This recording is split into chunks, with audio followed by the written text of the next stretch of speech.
Welcome back, everybody. We are pretty much there with hanging the exhibit. I wanted to come back to you. It is now at the point where I'm just looking at everything. Don't worry about these.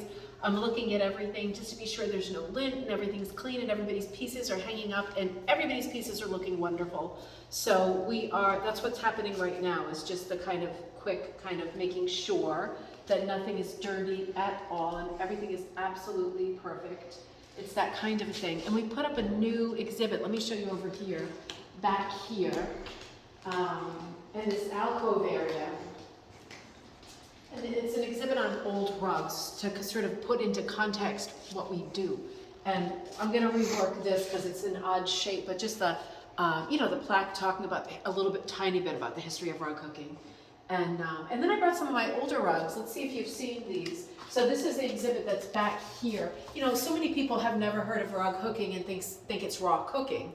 So we have to show them what we mean and that it's not brand new. So we just, I brought a whole bunch and we put them up according to size. So this is like a little house, and this is, remember this one that I showed you on Coffee Time, how faded it is and how really incredibly intense it was at one time. This is like all silk and satin. This is a crazy one with some sparkles in here. This is a nice 19th century one. I remember when I got that one in Rhode Island, I was really excited. This has certainly been used on the floor. What a funny example of scrolls, huh? Little tiny scrolls. They look like little tadpoles. This is one of my all-time favorites. I've had this one for a while. I haven't displayed it yet. This is like the first time it's been seen, but this is one of my all-time favorite rugs. Isn't that a great one? It's so super coarse. They folded back the edges to finish it, right? So super coarse. It's such a wide cut, certainly a scissor cut.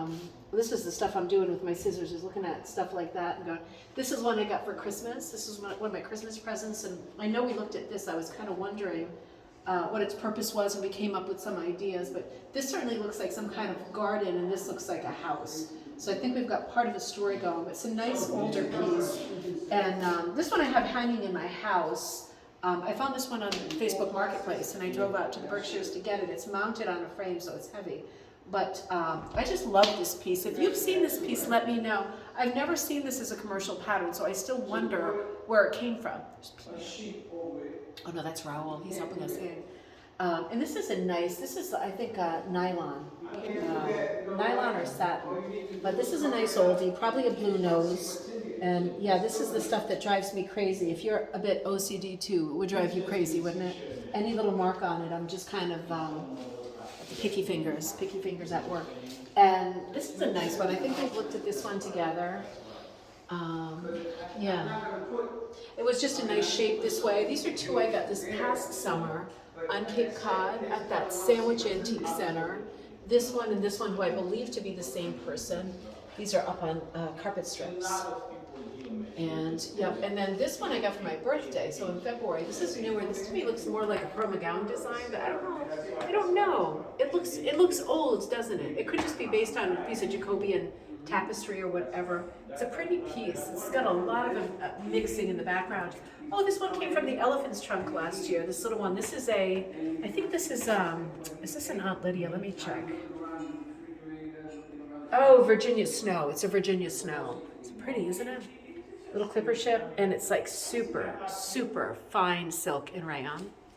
And then, I thought it'd be nice to do something with, hopefully people are not stupid enough to touch this carpet tag, something with how it's made and what it looks like, right? Because if you don't hook rugs or do raw cooking, then you don't know.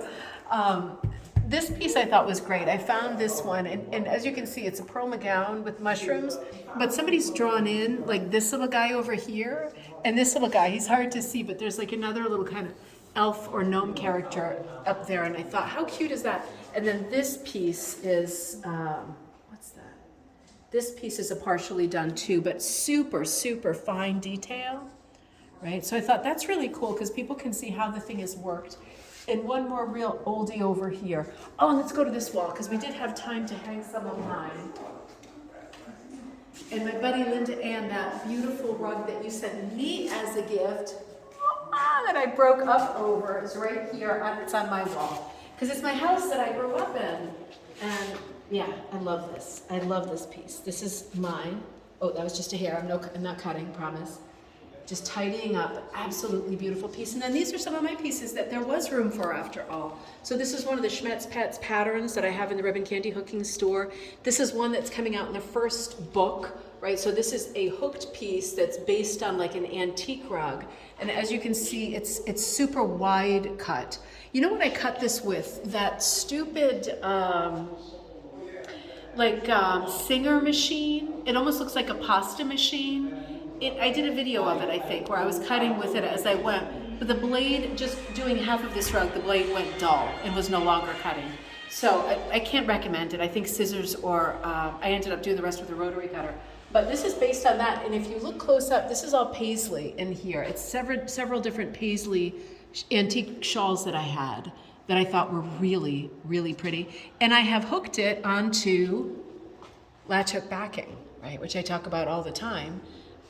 Because I love hooking onto latch hook backing. It's one of the techniques in the book that I call looped latch, because you are still rug hooking, but into this backing, and then you get so much more mileage with your difficult materials like the paisley, and you get to see so much more of the paisley because every little loop has so much more showing, you know? See, this is like pimple popping fun right here. So this one, and you've seen this one, this is the Prati one that I made for Green Mountain last year. This is the very, very high relief, and this is on burlap, and it even has a really wide border. But this is the, I think it was like New Year's Eve bouquet or something with the little vase, very deco style, and this is all taffeta. And in the center, you know, I'm gonna have to fool with these, but in the center, I'm definitely gonna have to fool with it. There's like little wool strips. Look at how wide these strips are. I cut them with scissors. Good thing I checked, I forgot that these had centers. Right, those have to pop out a little bit better than that. Uh-oh, OCD, powerful, powerful. I'm gonna have to fool with that some more, but you know what I mean. It's looking kind of pretty. And this one is from the first book. This is the view from Digby. This is based on like Maud Lewis designs. I combined a bunch of her motifs, like the view from this valley and the treetops with the view in on the other trees.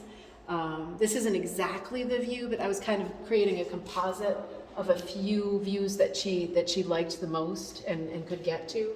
So this is in the book that's coming out in July, and I really like this piece because it's hand-dyed up here, all these light colors, but in just about everywhere else, these are patterned wools, right? Like checks and tweeds and stuff like that. So yeah, I thought that was, and I like the mix of greens and everything. I love that one.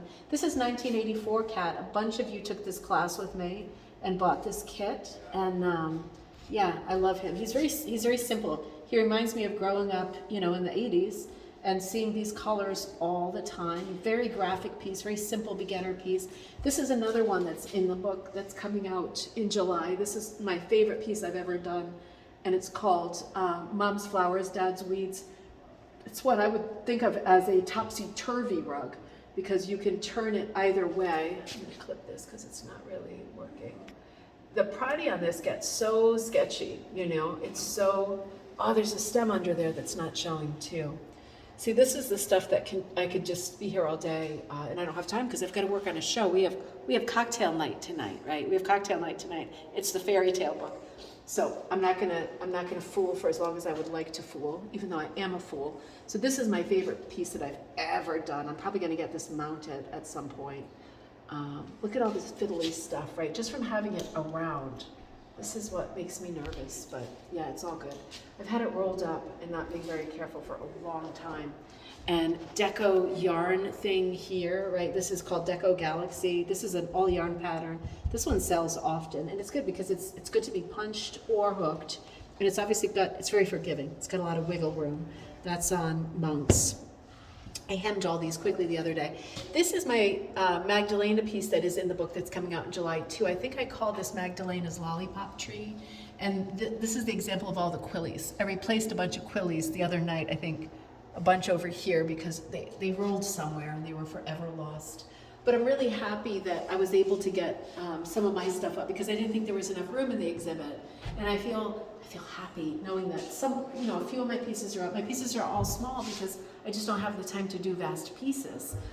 But I love them all, and I'm really happy that they're up. And I love this room. So if we come over here and we just do a quick overview, in there you can see how pretty it looks with those old rugs, right? And if whether you're in this little alcove or you're over here finishing this wall, you can see that there's more of an exhibit back there.